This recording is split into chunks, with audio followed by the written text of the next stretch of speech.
Ʋɔnudrɔ̃lawo ta 3. Yehowa gblẽ dukɔ aɖewo ɖi be yeado Israel akpɔ.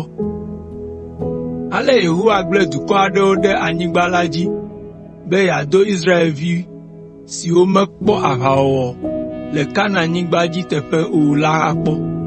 Ewɔ sia be yeafia nu Israelviwo ƒe dzidzime ɖe sia ɖe tso aʋawɔwɔ ŋu, vevietɔ ame siwo mekpɔ aʋawɔwɔ teƒe kpɔ o.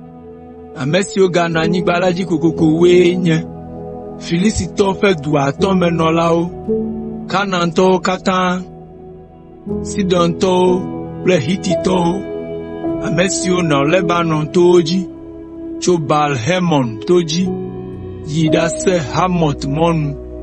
Wonye dodokpɔ na Israel be woakpɔe ɖa be Israelviwo awɔ se siwo Yehowa de na Mose, wòde na wo dzi loo alo womawɔ wo dzi o mahã. Ale Israel nɔ Kanaantɔwo, Hititɔwo, Hivitɔwo, Perizitɔwo, Amoritɔwo kple Yebusitɔwo dome. Ke le esime Israelviwo na tsrɔ̃ wo teƒe la, woɖe srɔ̃ tso wo dome. Israel ɖekakpuiwo ɖe dukɔ siawo ƒe ɖetugbiwo, eye woawo hã ƒe ɖekakpuiwo ɖe Israel ɖetugbiwo. Eteƒe medidi hafi Israelviwo de asi dukɔ siawo ƒe mawuwo subɔsubɔ me o. Otniel ɖe Israelviwo. Ale Israelviwo wɔ nu vɔ̃ le Yehowa ŋkume, elabena wotrɔ le Yehowa, woƒe Mawu la yome, eye wosubɔ Baalwo kple aƒeliwo. Ale Yehowa do dɔmedzoe ɖe Israel ŋu vevie, eye wòna Kusam, Risatem, si nye Aram, Naharim ƒe fia la ɖu wo dzi, eye wonɔ eƒe dziɖuɖu teƒe 8. Ke esi Israel do ɣli na Yehowa la, ena Kaleb ƒe tɔɖeyɔvi, Otniel, ame si nye Kenas, Kaleb viŋutsu ƒe vi, la ɖe wo tso woƒe futɔwo si me. Yehowa ƒe gbɔgbɔ ɖiɖi ɖe Otniel dzi, eye wòzu ʋɔnudrɔ̃la na Israel.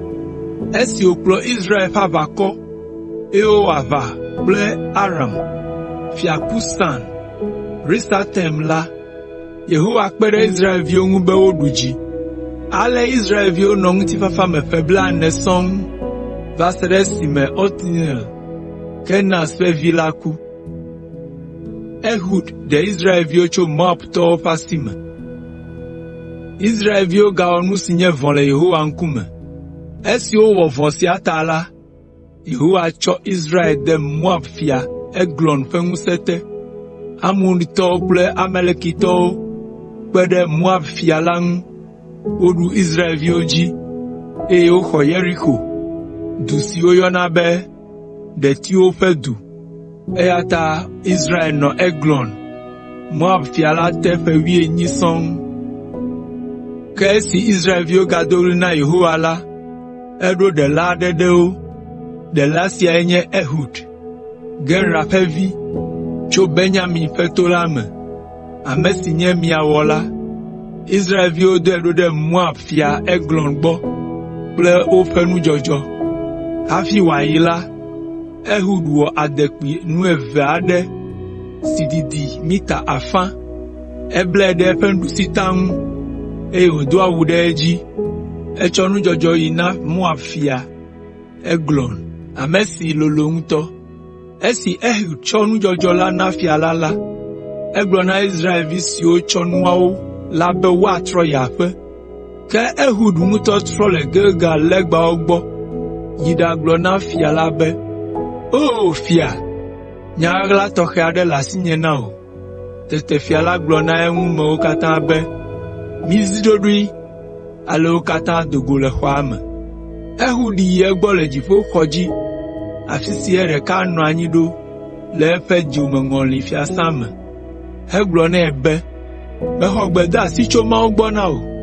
Esi fia la tsi tsitre tso eƒe zi dzi la, Ehud ƒo eƒe miasi ɖe eƒe awu te, heɖe adekpui si wòbla ɖe eƒe ɖusita ŋu la, eye wònyrɔe ɖe fia la ƒe dɔme.